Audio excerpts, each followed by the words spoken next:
Hello, everybody, and welcome to The Grind, a podcast about content creation.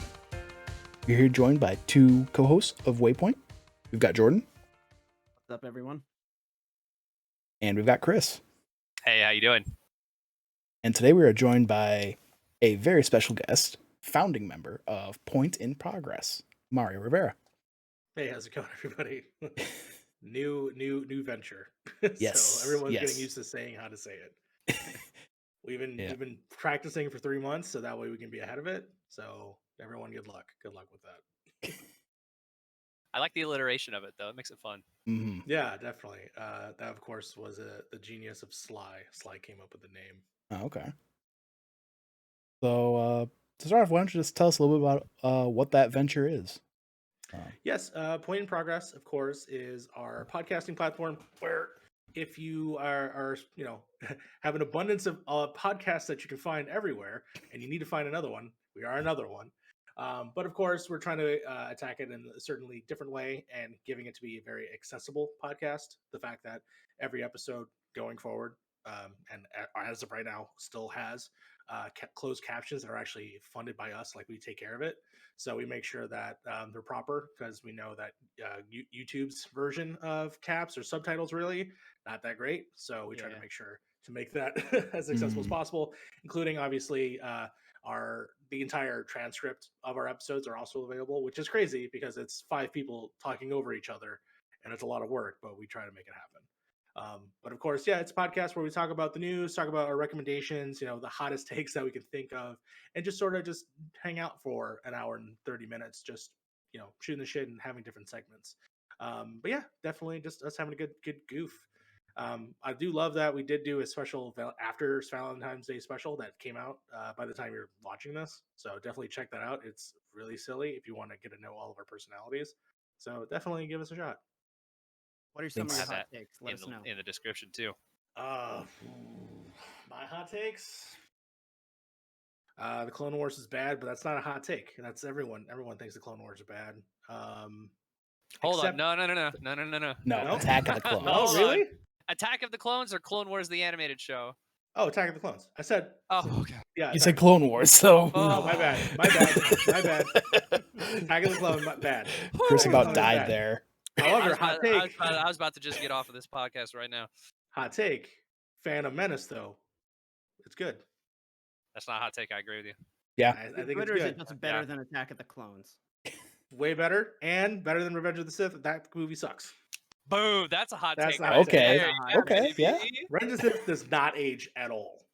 It doesn't age. It's bad. It's state of child. It needs to be locked in the past. There you go. Mm-hmm. Stubbs and Zombies, good. Play Stubbs and Zombies. That's some of the stuff that you could expect at Point in Progress. Actually, one of the ones that it's not in the episodes right now, I think it's like a locked content, so I don't know if it'll ever come out. But Sly said they believe that the Clone Wars movie, the cartoon movie, is the best Star Wars movie. And I don't agree with them. I don't agree with them at all. That's a take for sure. But I let them talk for like 5-10 minutes straight, and they had their piece, and I did not agree with it. It's definitely an opinion.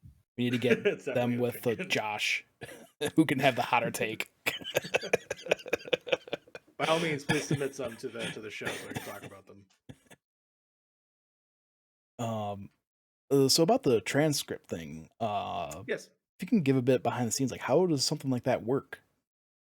As of right now, the way that it has been working, and this has really just been the first sort of instance of it, we of course. Originally, I thought that not everyone was going to end up be doing it. I thought it was like one person's particular job. But no, it really needs to be something that we all have to have hands-on in, so that way we can make sure that episodes come out in time. Because we're talking over an hour and 30. By the way, Sly, who is deaf, is also doing the ones that's transcribing. So it's definitely difficult, and so for us to also be able to hear, we have to definitely make sure we take part and do our part to help, because they were doing it all on their own for a minute, and we have to help.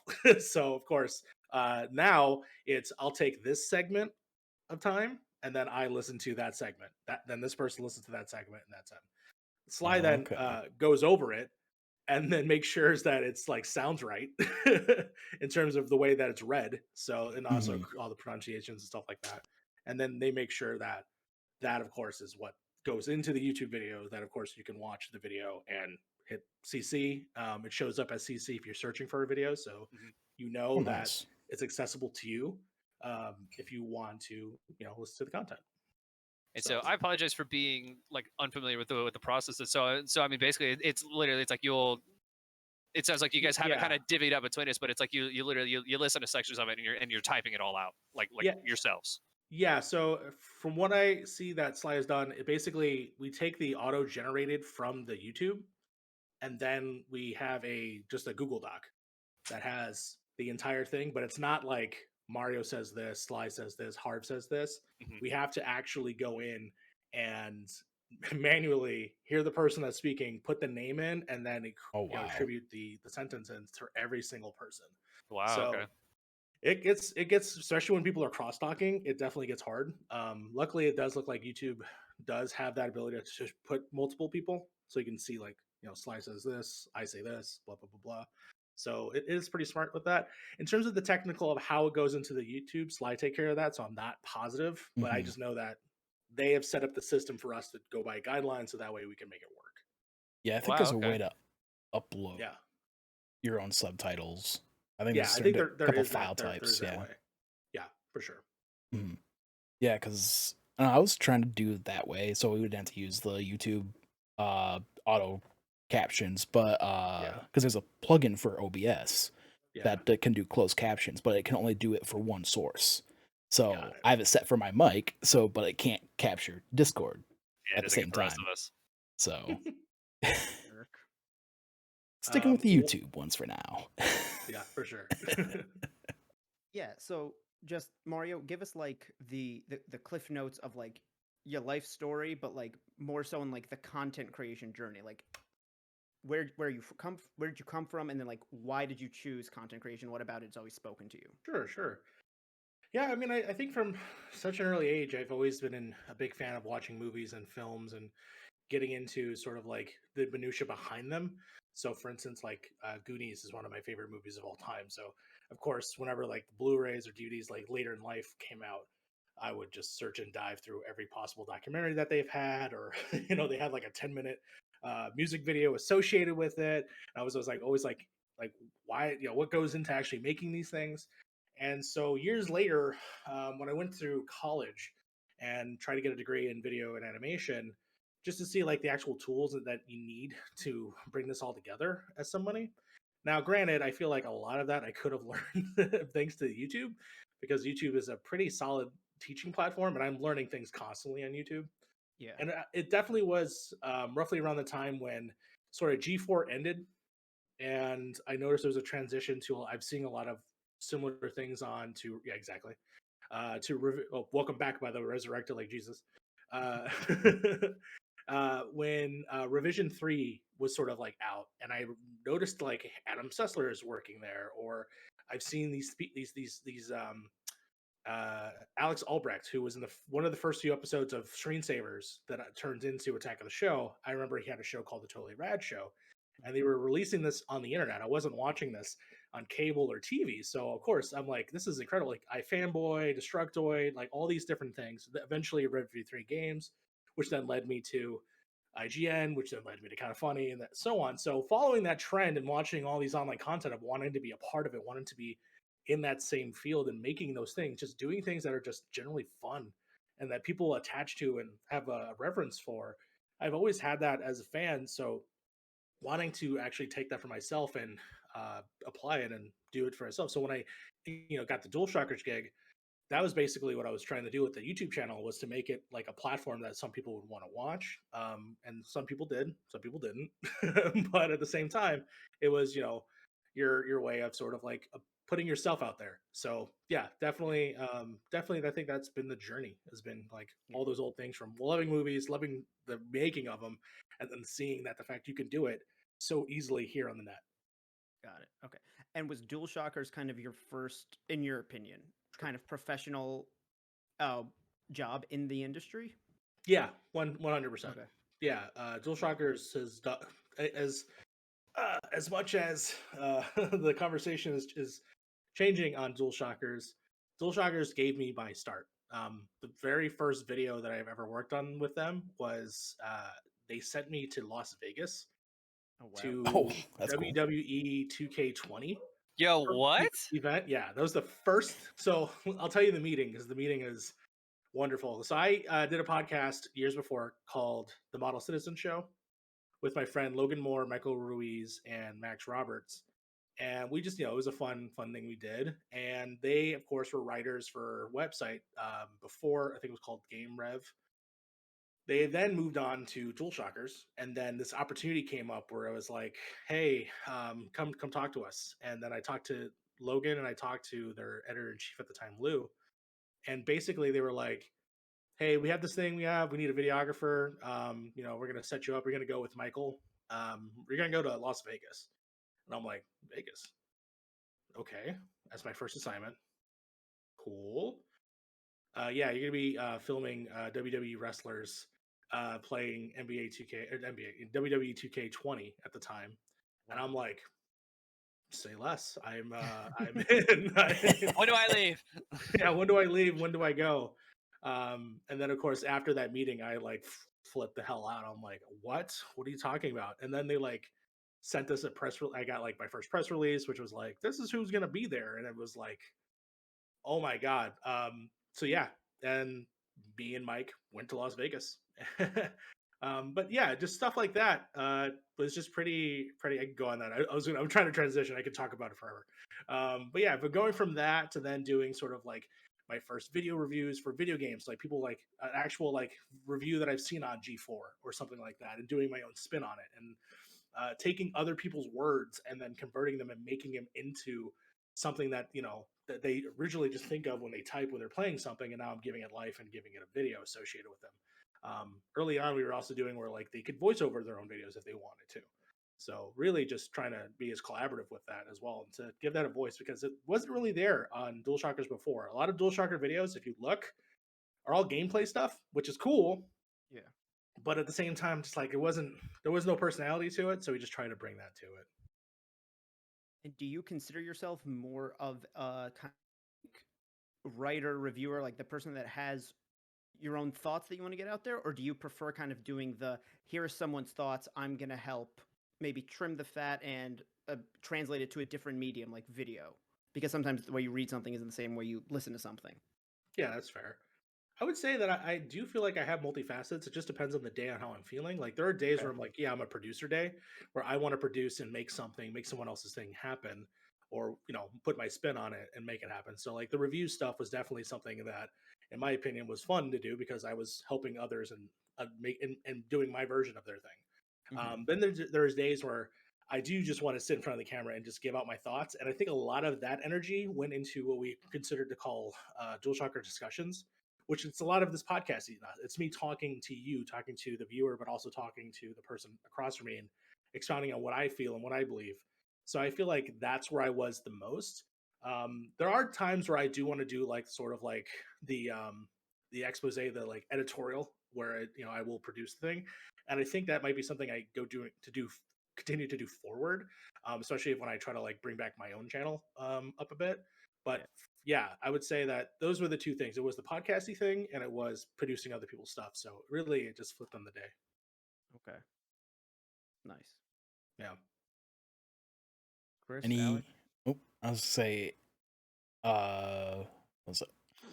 We just thought came in and it just left. So It's totally my fault. I went with a little pin and popped that bubble. It only No. ever happens on camera though. Like I No, feel like I have exactly. them ready beforehand, and then I get here and I'm just like, Exactly. oh, it's gone. Any editing horror stories you have? That's always a good one. Yeah. So when Final Fantasy VII Remake came out, I won't say who gave it the idea to do the video, but we had to do it. The idea floated around like, hey, what if we did a video that was every cutscene into a movie? Oh, jeez. And Oh no. yeah, so basically I had to watch someone basically play the game ahead of me because I didn't get a chance to play it early. the reviewer and someone else did the. I won't say who it is. Doesn't matter. I don't know why I'm like, damn those people. It was Scott. Scott White did it. Scott White played the game and recorded all the footage, and he recorded every chapter. And then basically, as someone who wanted to play the game but didn't want to get spoiled, I would just whatever they look like a cutscene, I just skim. Gameplay cut all the way out, skim, and then eventually I cut there's 18 chapters in that game, so it's Sounds like right. 40, I don't know how many hour movie, but it was a long ass movie. Yeah. And then Those basically cutscenes are extensive too. Like they're not short. yeah, and I'm trying not to pay attention, but I'm seeing things and Especially towards the end of the game. especially towards the end of the game, which still, and I got that semi spoiled for me from another thing, but that's fine. It was kind of interesting, and this is all before the game came out too. Oh wow. So I'm just like knowing shit as the game's going through, and so I get to the point where I cut it all. I finally cut it. It took days to do, and then of course the video would not render because it was so big, and I don't know why. It was just too big. My computer for some reason would just not do it. That's so awful. I was like, and they wanted me to render out as one long thing. Yeah. Yeah, you couldn't do it in pieces. We're using was it Premiere? What program It were was you using? Premiere. Yeah, it was Okay, Premiere. yeah, that tracks. Yep. So I'm like, okay, this video's too long. Fine. It's way past. I don't even know how many long. Like, let's just say 13 hours. So then of course I'm like, well, I'm gonna have to break this up. So finally, after trial and error of multiple tries of like, where is the soft spot to like cut in between these to make it? I ended up making it 3 parts. But first of all, don't accept the plan to cut a whole game's cutscene, especially a JRPG. That's a dumb idea. Just if no one's gonna watch it either. I know that people watch the ones online. Just no, it's not worth the effort. It was like the short 10-hour games that they watch. Not the 100-hour. Yeah. I think his mind was in the right place, Scott, because I'm that type of person that I'm like, oh yeah, the sequel to that's coming out. I'm not replaying. Just let me watch the cutscenes, get the idea. Yeah. No, the idea was there, and then Scott recorded it. Lou was the one that had the idea, but yeah, it's still. I just think that no, someone else will do this. We don't have to do this. Yeah, and it's like not to shit on the idea though either. It's like, but it's like if I want to recap, I'll try and find like a little 5-minute thing. Exactly. I don't know that I'm blocking out 13 hours of my week so I can rewatch every cutscene from Final Fantasy again. It also definitely depends on the game, because I know I've been trying to watch. I did a few times with the Spider-Man PS4, and like that one, the longest one I've seen is like 6, because they also like to keep the story moments that come during gameplay in there. And like that's a big movie, so I can't even imagine Final Fantasy 7. Yeah. At least they didn't have you do it with like Kingdom Hearts or something. Oh my gosh. Oh, that would have been bad. Or even a Yakuza game. Even though as much as I love Yakuza game, every scene is a cutscene. So it's like you would have no cutting to do. It would just be one giant video. It's just the fights. That's just a long play. Yeah, and like the fights are cooler looking than the cutscenes. I'm waiting for like a dragon. That was definitely probably the one where I'm like, let's never do this again. It's not cost beneficial. I mean, the views are not even, we barely get views off of that. And obviously this is what ended up happening. The first video did pretty decently. Then the rest just dropped, Yeah. So I'm curious what the video is at right now. I haven't looked in years, but yeah, I know exactly what you mean, because we did, one of the things we started off this channel was the PS Plus collection ranking. The first episode did pretty good. The middle one, not so great, and the third one did okay. Like, I don't know what happens, why they skipped the middle one. The best ones are in the third one. Like, the third ones are top 5. That's where all the good games are, and nobody watched it. Yeah. Well, no, more people watched that than the middle, which is where we had our great discussion of Batman and Final Fantasy 15. Yeah, Batman and Noctis, yeah. I think the problem with that one is the thumbnails that Batman fans and Final Fantasy 15 fans don't really overlap all that much. Right. Sure. It's a very small Venn diagram. It's me and you, that's it. So I say that as nobody else. So I was actually curious. Before we got into this, I went back and watched your little sizzle reel that you had linked on Twitter again. I was like, I gotta get familiar again. I want to make sure I know what I'm talking about. And you are, of course, in your words, a featured guest and host. And so, as a big fan of all of these different properties and content creators, I was very curious about what the experience is like working with people like What's Good Games. You were on the Beyond podcast and Kind of Funny Games. Like, I think all three of us are big fans of all three of those. And you actually got to go do it. I mean, you know, that's the dream. Like what's that kind of look like? Do they just be like, hey, do you want to be on, and then you just kind of show up? Like how much preparation is involved? Like, I'm just curious as to how that works. Well, it just it was different from all of them. There were all different ways that I managed to get involved. So I'll start with probably the first one. First one that obviously was Game Over Greggy. Mhm. Basically, I decided in the middle of the night, and I don't know why I did it. A lot of times, when you see me on Twitter at that Mario Rivera, you'll see that at night I have sad boy hours, and for some reason, and Big this fan. Don't we all? yeah, Big fan. it was like 4 o'clock in the morning, and for some reason, I'm like, hey, you know what? I'm Hispanic. I'm a voice in the video game industry because I work at Dualshockers. If you possibly want to feature me on your show, by all means. Which, by the way, I don't have that energy. I didn't have that stock beforehand. I just randomly made that. I just said that. You shot And your shot. I shot my shot, and luckily, I think a lot of it had to do with, and I give all the praise to Andy Cortez because I think Andy Cortez, something about this was probably waiting in his mind, and I feel like that was the spark that needed to be to make that happen. Because he obviously pitched it then to the meeting and then told all the boys that they should do it, Mhm. and then that happened. So that was the first thing where I did that.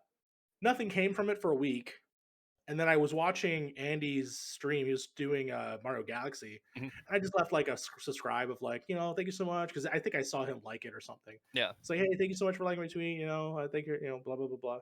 And then he's like, hey Mario, keep in touch. And I was like, what? And a week later, that's when I got an email from none other than Greg Miller, and I was like, this a fake? Like, what's going on here? And then I read it, and it had his face in the little picture thing. And yeah, I was basically saying, hey, we loved your idea. We're gonna make a whole week out of it. You're gonna kick it off, and then we're gonna go from there. So at that point, I was like, oh, I was like, I shot my shot, obviously, just like, hey, for me. And then I was happy the fact that it allowed then a week of other people being Mhm. able to do that, which was insane.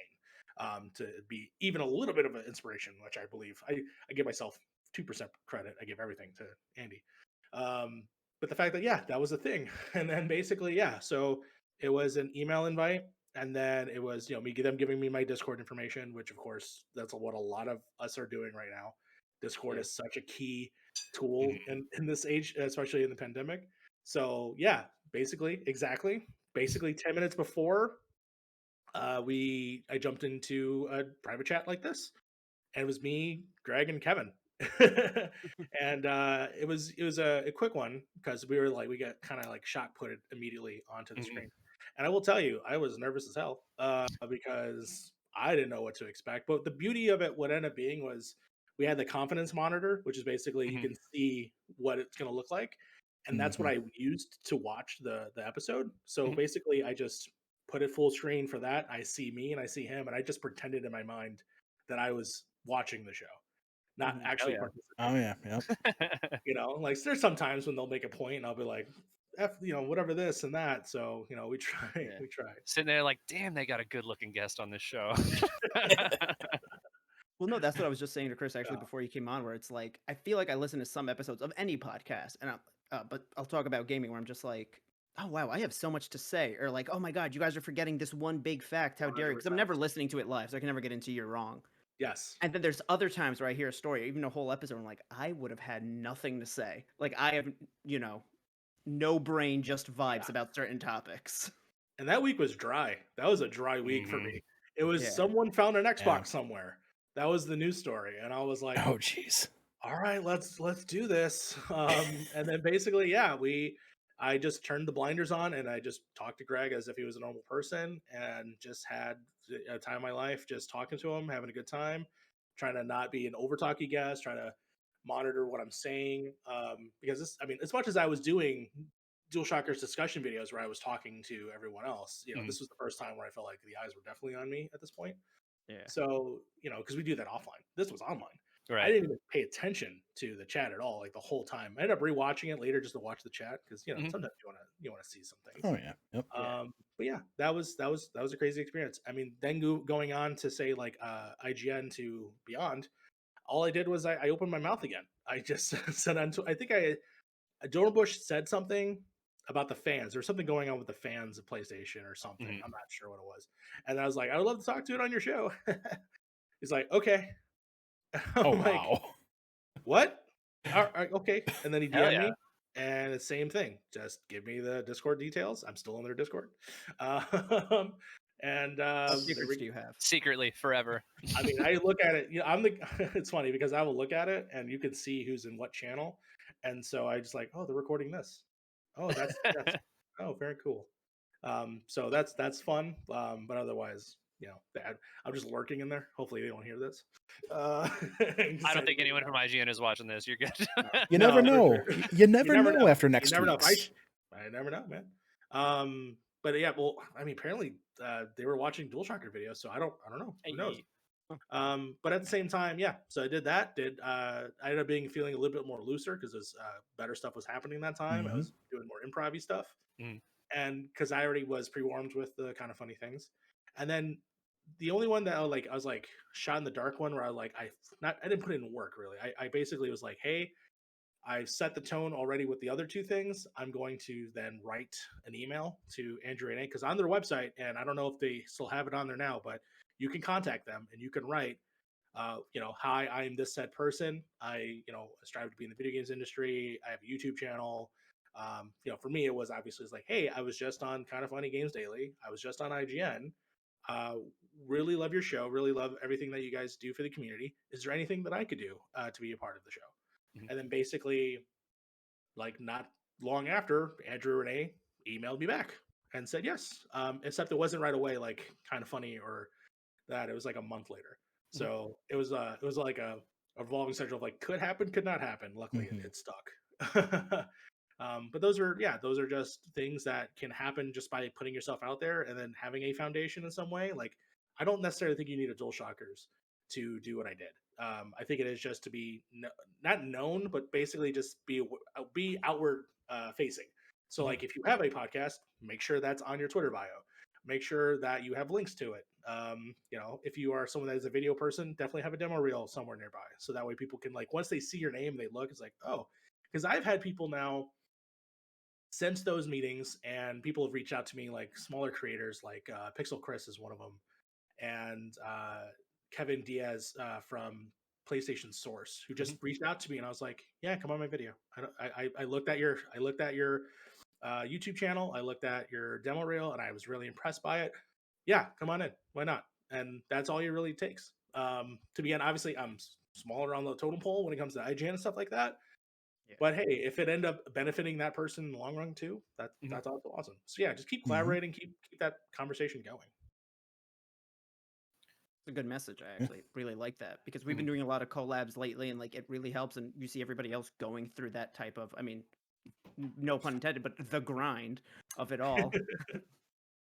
Yeah, I think the collaborations is definitely key because people have their small pocket communities, and sometimes they all join together. We all end up liking the same central thing. Like I'll say a lot of us are Kind of Funny fans. He's wearing a Kind of Funny shirt as we speak. Yep. So that's a central thing, but we're all spreading out and doing our own things. But then if we interact with each other, then hopefully we'll just keep blanketing and keep getting more people. So that's hopefully with Point in Progress. It's a similar thing. It's just like, hey, do you remember me from Dualshockers? Then maybe you'll like this. But do you also know that other person? And then they're friends of this, and their friends will tell two friends, and their friends will tell two friends. Yeah. It's the Wayne's World dilemma. Quite on.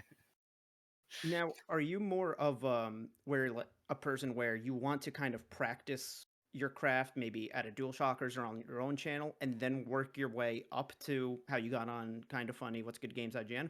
Or do you kind of take the route of I'm gonna just put myself out there, and if I bomb, I bomb. I still learned from it.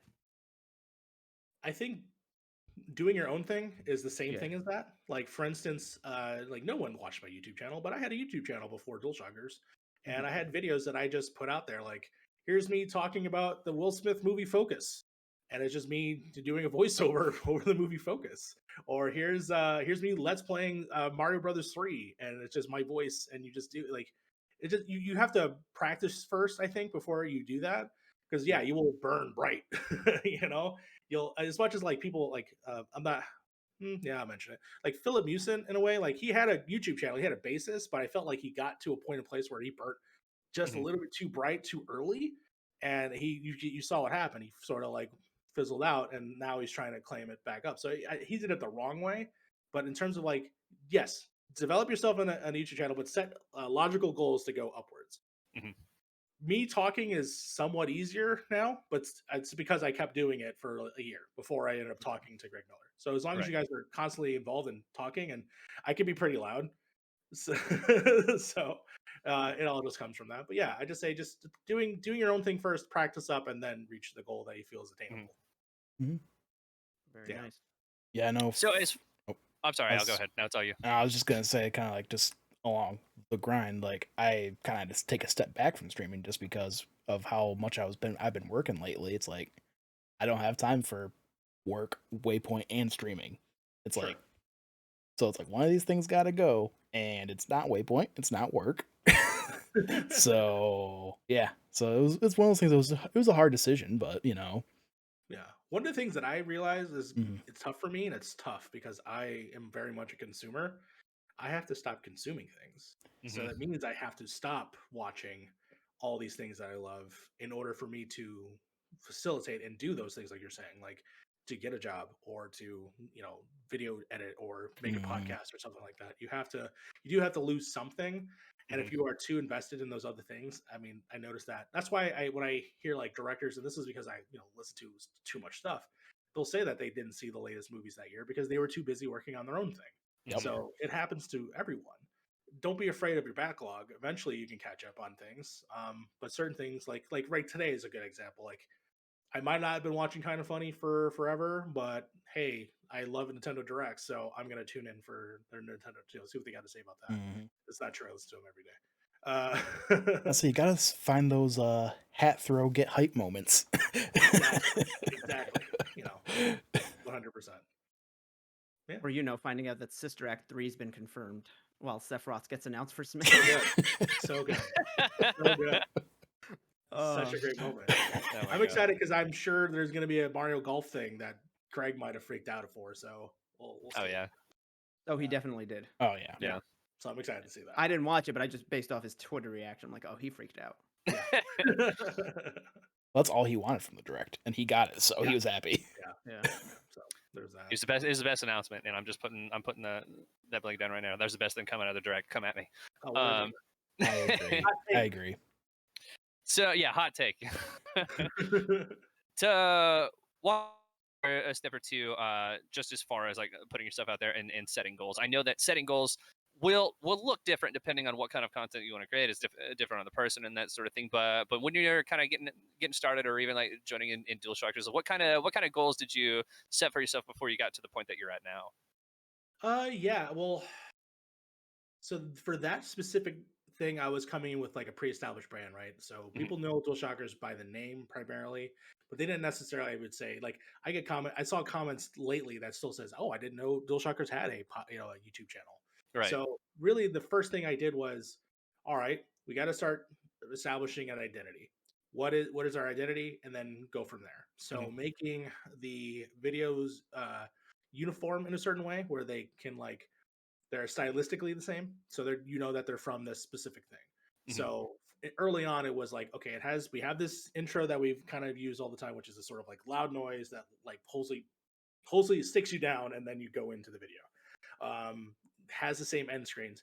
The lower thirds have to look very similar because before it was sporadic, man. It looked inconsistent and not that great. Thumbnails need to be consistent.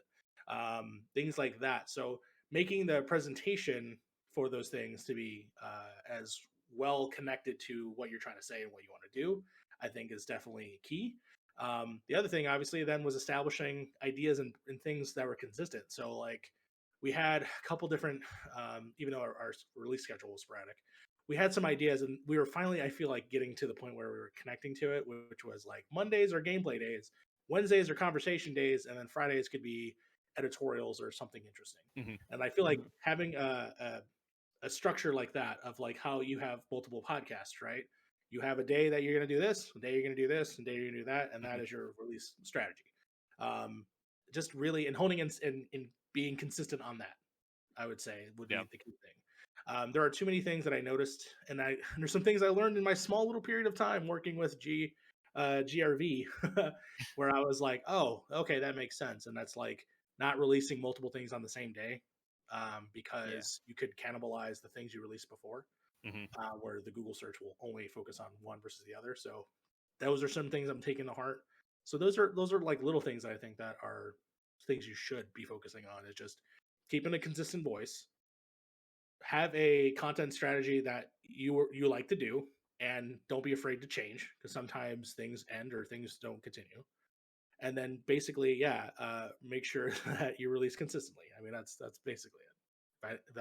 That's 1, 2, 3, whatever. They're all the same.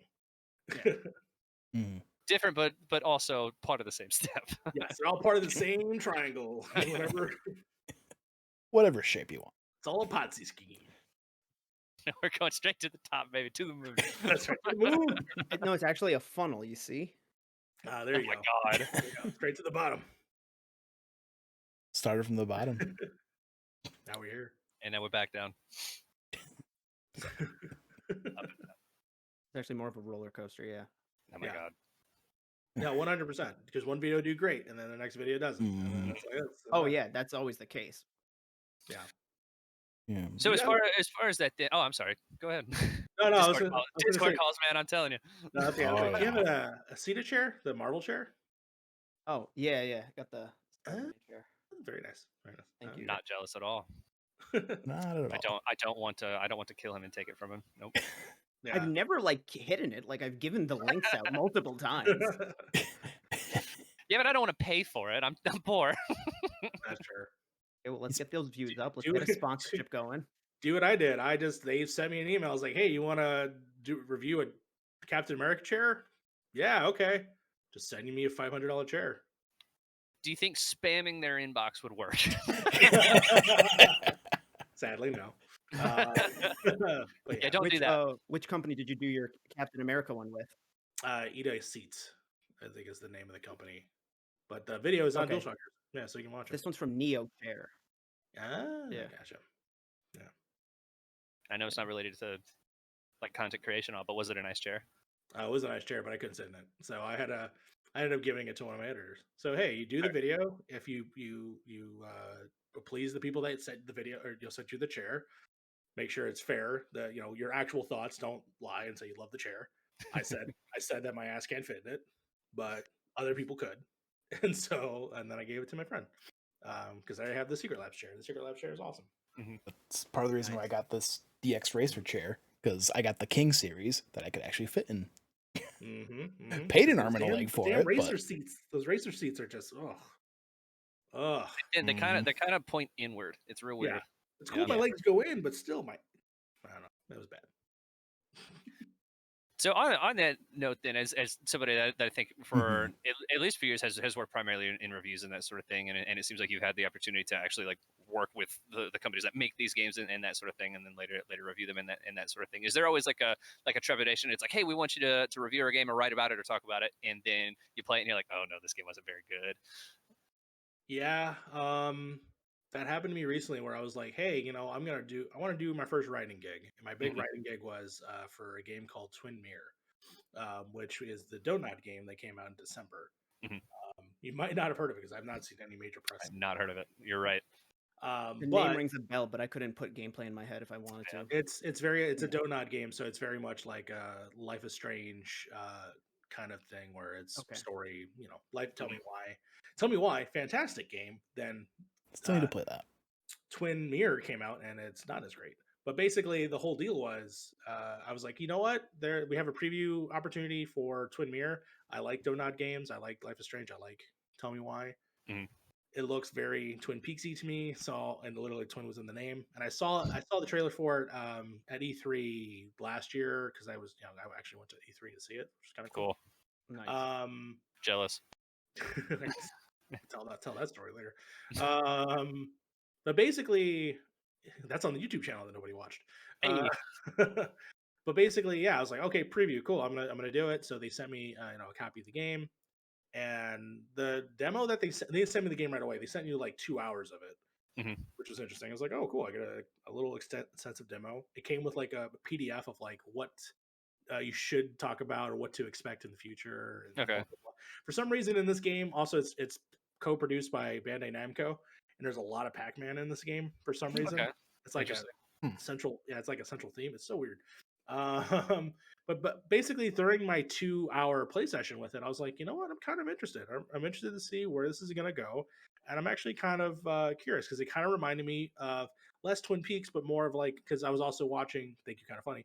I was watching Christopher Nolan in review.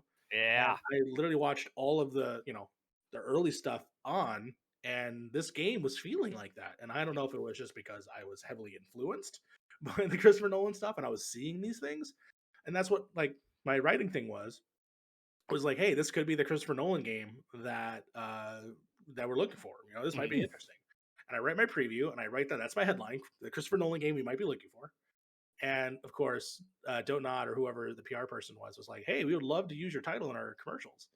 And I was like, okay, all right, yeah, all right, yeah. And then yeah, sure enough, I have an art piece that literally just says the Christopher Nolan of video games, Dualshockers. Cool. And I'm like, that's awesome. Freaking cool. I'm like, this is really cool. You can swear, it's fine. No, I'm sorry. No, you're allowed. Go it's ahead. okay. I don't remember if I'm going to be on another podcast and they said that it's family friendly. I can't remember. Definitely not us. Okay, fucking shit. But basically that happened. Cool. Got the thing on the trailer thing or whatever. Awesome. A couple days before the game comes out, I get the code to play it. I'm playing the game. And I don't like it. I don't like the game. The game ends up falling flat very quickly. It's very short. They kind of fall flat on the ideas of the game. But basically, then I'm like, okay, well. And then, of course, before then, I wrote a review. I wrote a preview. I was like, holy shit. I wrote like a whole article. I did a video for it, too, because I was feeling jazzed about it. I was so excited. And then once the game was like getting closer to coming out, and I did the written review, which I was very proud of. When it came to the actual like, hey, should we do a video review of the game? And I'm like, no, let's not. At that point, I'm like, we're not doing video games that score below a 6 if we're doing a review for videos. I think like I don't think we should do this. Yeah. So yeah, I mean, it sucks because I was happy for like, hey, I get to try something early, and then, but when you see the final product and then being let down was pretty bad. So it really just depended on what to do after that. Luckily, I was in charge of it, so I'm like, yeah, I don't think we should do it. I just don't think it would be interesting, and I think it was the right choice at the end of the day. Yeah. Now, what was it then when you got the code? Did you not like about it? Was it more that the demo was the best part of the game only, or was it more like, oh, it's a cool gimmick, but after a full game, you can't just go off the one gimmick?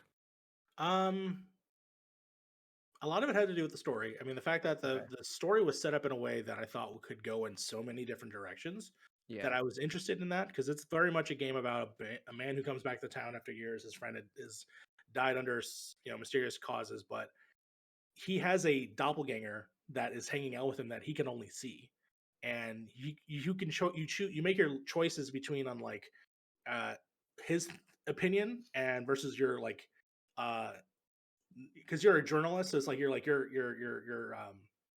integrity versus like his opinion of it, and you basically battle it throughout the game. So basically, early on, I'm like, do I even trust this person? What is this thing? There was also a section that was very like control like that was early on in the demo, but then when you get the demo ends, and then you're like, okay, there's so many possibilities where this could go. Oh, by the way, you find a bloody shirt. Apparently, you might have killed someone, and literally when the demo ends, the next mission is, oh, someone's dead. Oh, I didn't kill that person. So it's automatically defeated of like the whole hook of like the demo of like, oh, I probably killed somebody, to like, no, you actually didn't. And now you have to find out why. And then you find out that, just other stuff in the game that it just ended up not. So basically it was simply like the presentation began a good, interesting story, but then my mind itself filled in the gaps of where it could go. And the game itself never got to where my mind went. Okay. So it really is inflated expectations. And I do want to say that for people that think that people are bought off and to play and buy games, that is not true. We maybe get the game for free sometimes, but we actually have to have our own thoughts and opinions on things. So when we're right or wrong, if you don't like our score or something like that, it's all dictated on the person, a human being, not a site. So if you see a site like IGN and you're like, oh, they hate PlayStation or they hate this. No, it could just be to the person. The person not doesn't necessarily hate that. He just didn't like the game that you played. And I feel there's too much of that mentality going on when it comes to definitely reviewing games. So now as someone who's been on the other side of it and has played the game, obviously no one was like, you gave this game a bad score. Nobody was like that. But yeah, I could see where that could like fluctuate in different places. So now, I'm actually curious. Have you ever been accused of being paid off to give a game a good review? I mean, because no. Okay. However, and this is not me specifically, but I'll say my team. Right before we left, there was obviously the Medium and Destruction All Stars, right? Mm-hmm. Mm-hmm. The best part was reading the comments in the video because you go to the Medium video, and we didn't give it I think we gave it a 7. I'm not even sure. It wasn't a 10, right? It was a 7. Yeah. Or something. I gotta look or something like that. But basically, okay, there you then in the comments are yelling at us, oh, they're Sony fanboys because we're named Dualshockers, right? So they're shills. Right. You go to the PlayStation All Stars video, and I think it scored a little higher. Okay. And or no, I'm sorry, reverse. I'm sorry. Yeah, and then reverse, like, oh, you guys hate PlayStation, blah blah blah blah. I'm like, what are you talking about? Like, what is the thought process here? Joke's on them. You guys hate video games. 100%. Yeah, all critics hate video games. That's so the day you get accused of being paid off, is that like, oh, that's how I know I made it? Basically, you know that you're like in the discourse and everyone hates you. We were talking about goals earlier. That's the top one. Yes, when you're considered paid out shills, like once I get like a sponsorship on Point in Progress, it's gonna be great. So, yeah. Yes. Him and hers, or whatever hymns, or whatever the thing's called. Oh yeah. Yeah. Yes. Adam and Eve. Raid Shadow Legends. Raid Shadow, that's the big one. That's the one when we spell the hell out because I don't. Exactly. Yeah. Someone else can read it. I'm not reading that ad. I was about to say I've seen the scripts for those things, and I was like, I like money, but I don't know that I'd be able to do that. It's not a good game either. I like the way Scott the Woz did it, where like he made his video about the thing, being like, "How good is it?" But it was still a sponsored video. Get that bag, man. I'm never gonna clown anyone for getting a sponsorship, but I mean, it's like there's some things that it's like I don't know that I'd be able to do it. No, for sure. Let's see. Oh, Austin, he couldn't be here tonight, but he did have a question. Say, any recent, I mean, not serious, but any challenges that you had to overcome when creating content?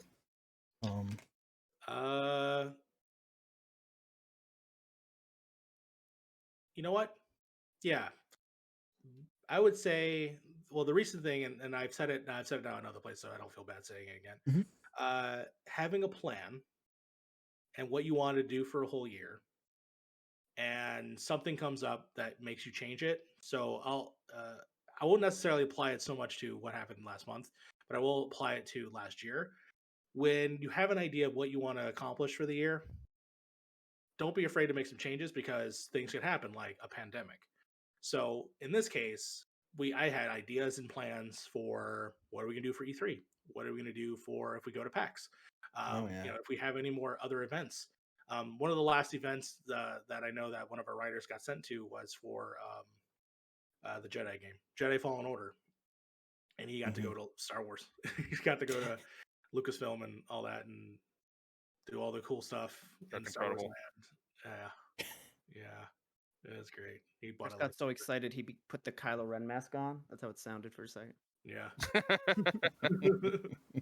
So those things. I'm a little bit of a fan. No, 100%. So I was very jealous about that story too. The fact that that's really cool. Yeah, but stuff like that. Basically, being able to change on the fly. So of course, changing your content around. That's whole Dualshockers discussion. So that came about of us talking about games, live streaming on things, stuff like that. So, don't be afraid to change, when it needs to be, if it's like important. Now, in the case where your company is bought by another company and decided to change everything you ever did and completely end all your plans that you had for the upcoming months and releases, yeah, that sucks. But that doesn't happen often, so don't worry about that. Yeah, just do it like everybody else did and just left. Dualshockers discussions. Would you be open to talking about Dualshockers, or like, or you don't want to get into ask that? me away. So I mean, like, what was your story with what happened? Because like we heard from a couple of your old colleagues, and they were all great, but like, oop, did I cut off? You're good. A little bit. You're stuttering a little bit, but you're good.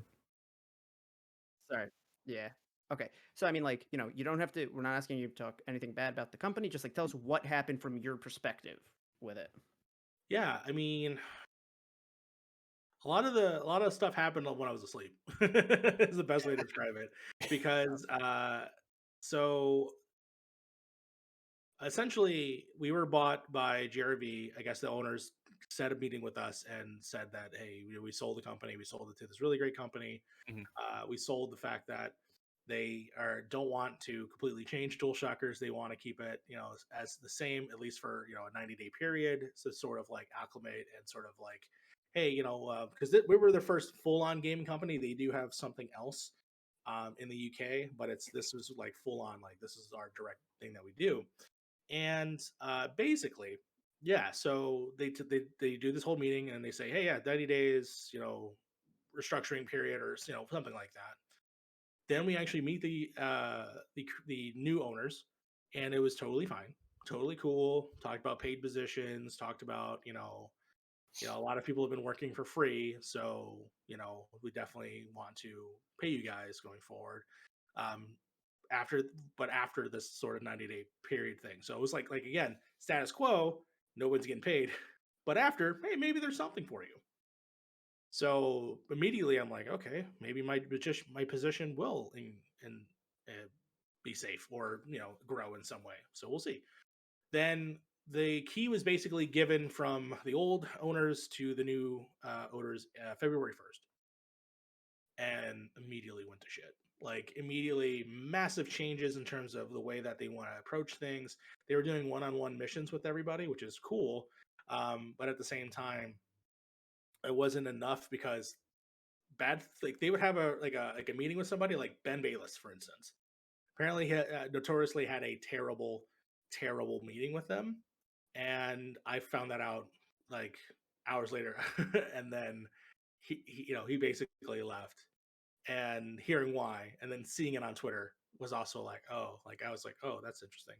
Then we had our meeting, and our meeting was very much like, hey, we want to do your videos more like Polygon. And I'm like, yeah, I understand that. Fair enough. But the long form stuff that you guys do, that just like, it doesn't work for the algorithm or such or such. Like we did a video that was a ranking of the Pokemon games, but it was a long conversation. We broke it up into 3 parts, kind of like how we said earlier. Right. And at the same time, that's how I found out about the video thing, because we also released the Dualshockers discussion on the same day. And they were like, no, that's a no-no. And I'm like, oh, okay. Obviously, they are very heavily focused on the monetization stuff, which you should be. It's a business. I totally understand that. And they were teaching me some new things along the way, so that was totally fine. But the fact that the night that I had my meeting and I had to tell all the rest of the boys, like, hey, everything that we've had planned for this month, it's all gone. We can't do any of that. I know that we were supposed to structure meetings going forward. Those are all different. So we had to think of things on the fly. And we were trying, and this wasn't like they had a directive what to do. It was sort of like, hey, for this first month, we're going to pay you such and such for each video that comes out. But, just, do it under these sort of guidelines.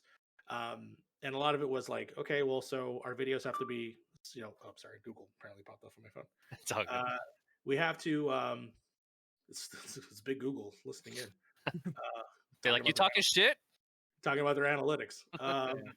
The videos have to be like 8 minutes long. They have to, I was immediately like, okay, you want listicles? What do you want? What do you want from us? And then if you watch like the last 2 weeks, it's been like different. Every video is totally different. It's not the same. There's some we tried to do a new show really quickly, and that was ridiculously silly, and it put us in a scramble that wasn't smart. Like it sort of like made us like what I understand, and I hear this from the others as well, is that they were sort of putting us through like a boot camp in a way to make us struggle and force us out in a lot of ways, which is so bizarre and so antithetical to what you said before the switch over.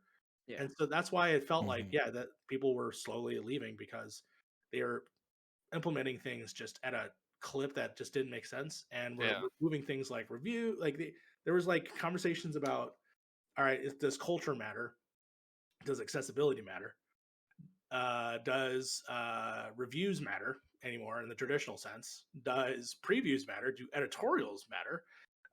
And it's like you're just cutting the entire vertical. Okay, I get it. We're not IGN, but these are like some of the cruxes of a video game website that you just want us to not do, so that way you could do shorter form articles that are 300 words, just because they're key phrased articles, by the way. So for instance, like, hey, you love Pokemon Go, boom, Pokemon Go is big. Here's the news thing. Here's how to do it. Like if you look at now, it's literally that. It's like, here's the top, hot fixes things, but it's never like I don't even remember if we even covered the Stadia stuff that happened earlier this month or any big news. Like there's just like, we're missing out. I'm not saying that we're missing out on like content wise, but it's just like we're turning into like a ZergNet like right. And I'm like, what happened? You totally. And then the best part is, I don't know if you saw, there was a Dualshockers, like when they announced how we were being bought by somebody, someone did like an NWO tweet of this, like, hey, don't worry, same Dualshockers, same blah blah. Like, no, not at all. Like, yeah, so I saw you reposted that and said things that aged poorly.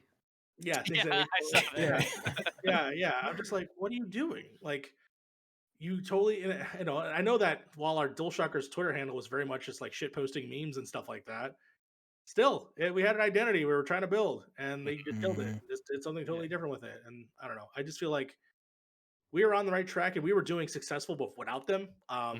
In January, January was our best month in a while, and then now we're doing better, but we're better at because you don't have to pay a lot of people because you just force them out. Right. So it's rough, and it wasn't a very easy decision to do, especially for the video side of it. I had my team, Nick Blaine, Shaka McPain, Scott White, of course, Solid Snake 112, and Peter Spictek, who was still there. I love Peter. Peter's fantastic. And basically, I just the plagiar. I don't want to call it plagiarism because it's still like, yeah. The thing that happened that day that I decided to leave was just a straw too far, because that wasn't the writer's fault. That was something that was brought down by someone from higher up and basically said, hey, do this because we know we'll get clicks. Not because plagiarism thing. It was just he thought it was going to get clicks because it was Clash Royale stuff. Again, Clash Royale. We're getting fucking, sorry. I'm trying not to swear, but I'm going to do it anyways. We're getting hit for Clash Royale stuff. This is ridiculous. And so that happened. I'm like, the game is still around, if I'm honest. This is not cool. If this is the directives that they're coming in from above, then I just don't know if I can be a part of this. And I was advised that the day would probably be the best day to leave, and I agreed. This is just my friend, and I was in the same place where like they said that, but I was also kind of already there. So right. But at the same time, the only thing that was holding me back was my team, because I obviously wanted to make sure that they were okay. But by talking to them, it already sounded like they were not that far behind. I know Nick kind of was like, Nick was probably going to leave before I decided to do. I was kind of holding him to stay because I really do love Nick. And then Scott didn't give a fuck about any of it. You probably talked to him. Scott he told some crazy stuff last week about the whole graphics design thing. And oh my God, yeah, the fact that we decided that, hey, we're revamping our thumbnails again, which were great. Those were great looking thumbnails. Yeah, and then now they're gone. I mean, hey, shout out to the new thumbnails. I like it, but fuck. But it was like, it was your thing though. It's like you guys made that, you're trying to build it up, and then these other dudes just come in and they're like, nope. Yes. Yeah, that was also Scott's biggest complaint. He wasn't necessarily saying that the new stuff at least in terms of thumbnails, was bad, but more so that like he wasn't given an opportunity to talk with the new guy and collaborate and figure this out together. It's just more like you're gonna do what the people that we put in charge tell you to do, and like nothing else. Yes. Yeah. And that happened. Yeah, I've seen those things. I've seen what was said, and it was just like, how tone deaf are you doing this? And I don't understand how you. I'm. This is me wondering, like, Mhm. what did you think was going to happen after the accessibility thing when that blew up on you? What do you think about the PlayStation thing, plagiarism? Putting, oh my god, this pissed me off the most. Putting hiring ads on Twitter Yeah. after your EIC left, and are you just like, are you that tone deaf? And I Yeah, love I the saw first that. one. First was like, okay, we're looking for UK writers, and I'm like, okay, I get it. Totally love the UK. I mean, the person that left at that time was from the UK, so I'm like, maybe they're filling that spot. But I'm like, Mhm. are you seriously? Are you pushing us out? Like, is this what is happening here?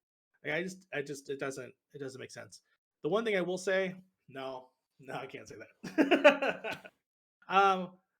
The owners never came out and just said, hey, we're sorry for this, or had a conversation about it, or why.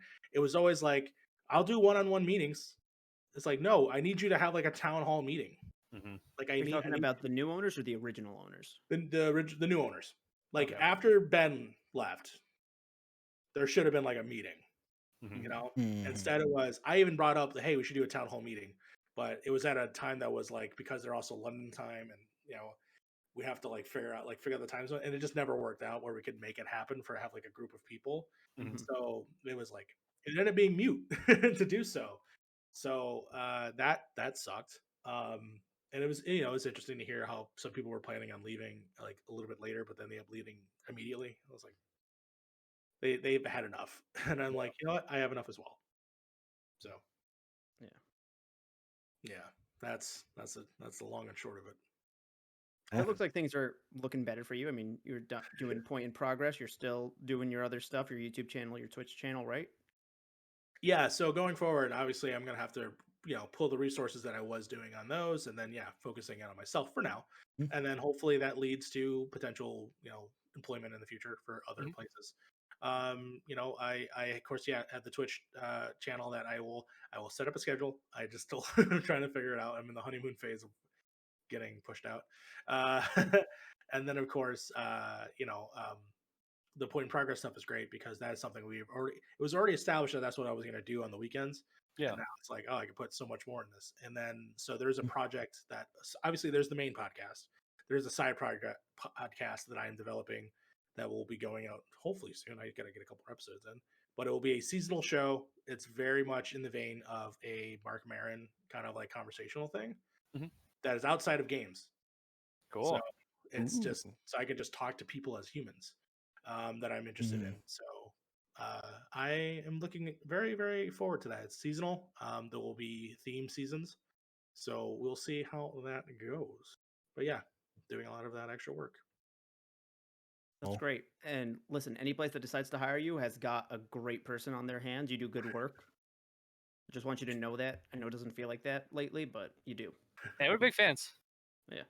No, thank you so much. And yeah, the outpouring obviously after I left was, overwhelming as always. And there's a lot of great positivity out there, and I'm happy for it. So yeah, thank you to everyone that reached out and everyone here. And yeah, thank you. Yeah, that's something we talked about on the podcast that released last week, but it was something like, at least for me, just sitting here seeing everybody leave, it's like, we have to do something. We're even though we're a small podcast, like, we can't sit here. It's like I felt like we had to do something, and that's why I brought it to the other guys, and so. No, thank you so much for that. Honestly, like I would have been on that one, but I already was like had something. I was hanging out.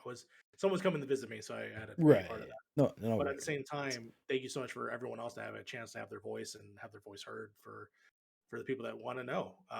Because like you said, it's not going to be on IGN, it's not going to be on Kotaku, it's not going to be on any of these places. So thank you so much for giving a place to vent. There is a place that we vent currently that is on Dualshockers, that's on Discord. That's hilarious and sad and scary, but we're yelling at each other. So thank you so much for giving us an outlet. Yeah. Yeah, Close your eyes, yell at someone else for a minute. It's like we didn't do much talking in that episode. We just kind of listened. We're there to listen. Yeah. But Excited to hear it. Thanks for sharing. To end on a bit of a lighter note, what's your most anticipated game of 2021? It would have been Breath of the Wild 2, but I don't think that's happening. R.I.P. Yeah. R.I.P. question mark. We recorded this right after the direct, so just to give people a reference. Yeah. I'm gonna do a 2. I'm gonna do 2 of them. The most anticipated things that I'm interested in that I'm hoping are really good. I want Gotham Knights to be really good. The trailer looked, in my opinion, great. It was a great presentation for that game. I'm excited for co-op fun stuff in the Batman universe. I just want another open world Batman game. It's been long enough at this point. I'm replaying through 1 right now. So yeah, I'm very much interested. I know that this is no longer in the same universe, but that's fine. I'm okay with that too. And then obviously I'm also, as a recent, someone who's completed a bunch of Resident Evil games recently, very excited for Resident Evil Village. Yeah, baby. Very excited to have that continue on. So that's very soon. I'm very excited. And it's going to be on PS5 that I got. So I'm very excited. You looking forward to getting stepped on by the vampire lady? 1 billion%. I learned her name just so I could say it. It's like Lady Dimitrescu. So very, very, very excited for to get stepped on. Yeah, big time. I'm gonna die a lot in that game. Yeah, I'm gonna die quite a on bit purpose. Oh no, you got me. Yeah, my favorite the meme of the video of being chased by the big tall vampire lady, and it's just like, oh no, I hope I don't fall. Just like My favorite one was when they posted her official height. Someone replied with just a picture of her attached to the VR, and he's joking himself. Oh, the internet is so horny. Oh man, it's been cooped up for this long. This is why. I feel like it's gotten worse since the Resident Evil announcement. Suddenly, it's just everywhere. I feel like it's just so much worse lately. We've been inside too long. 100%. Coming up on a We're year. 100% horny on main all the time now. I remember seeing it's socially acceptable now, and I'm here for it. That's the thing. Yeah. Someone on Twitter was posting about a SpongeBob character they found hot or something, and then someone quoted it was like, "We've been inside for way too long. Someone help us. We got too far." Oh my god! It reminded me of, because last night I posted because I was on OkCupid, and this person's name was Cell, and so of course I wrote, "You're my favorite soundtrack." No response. What? Oh, not worth it. Not worth it. No. You don't want people with that kind of energy, No. That's fantastic. Yes. Well, thank you so much, guys, so much for watching. Mario, please let the people watching and listening know where they can find you. Yes, you can find me at that Mario Rivera on Twitter, where I will be posting all types of weird stuff at 4 o'clock. So please enjoy that. You can find me playing games. Right now, I'm playing through Super Mario 3D World plus Bowser's Fury on my Twitch at twitch.tv/that Mario Rivera. You, of course, can find me on my new podcast with a wonderful group of people at Point in Progress on the YouTube, Twitter handle, everywhere. We're even on your podcast services. So if you have Spotify, Google, iTunes, all that, just Point in Progress. You should be able to find us. We have a very special episode coming out today. It already came out. It is our it was a Valentine's Day special. It's now our after Valentine's Day special. Of a little inside joke. I don't know if any of you guys saw Love and Sex Stuff the last time they did it, but I called in. I paid $70 to talk about the bases, the bases. Yeah, yep. It stemmed from a joke that it was not true. I do know what the bases are, but we ended up calling it the Third Base Club, which I thought was awesome. And so we're doing it as a one-off sex positive podcast that is going on. So you can listen to that. Listen to the fun story Fee tells about a bear. It's great. And enjoy. That sounds amazing. Yeah. I'm gonna have to listen to that for sure. Yeah. Again, thank you all so much for watching, and we will see you at the next Waypoint. Goodbye. Bye.